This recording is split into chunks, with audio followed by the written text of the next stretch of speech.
if you see how untouchability was ultimately abolished, one, it started off with the Vaikom temple entry movement in the 1930s, where, let's say, you had independence leaders as well as Maharajas of princely state, predominantly the Maharaja of the princely state of Travancore taking the lead, Sri Chitra Tirunal Balarama Varma, along with the then Diwan of the Travancore princely state, C.P. Ramaswamy Iyer.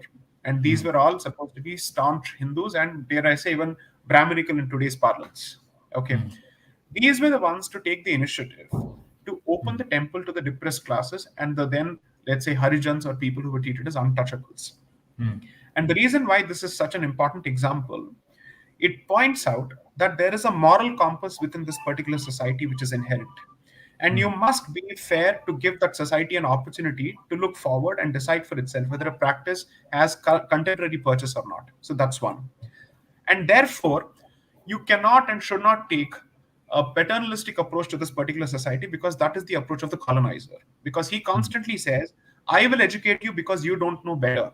My point is, my people have known better and they have a conscience in place. And they are capable of taking a decision in the interest of humanity and dignity. Point number three, which is the question of challenge. Please, here's where I think it gets slightly technical, but I'll try to keep it as simple as possible. My point has never been that a societal practice must always be left untouched. My point has been, is judiciary the organization or the institution that is supposed to do this? Because judiciary is not an elected body. Okay? It does not have institutional training to understand some of our practices, because institutionally it is not trained in religion. It is supposed to be a secular institution. Okay? Three, your language of communication when you happen to be in the judiciary is significantly English.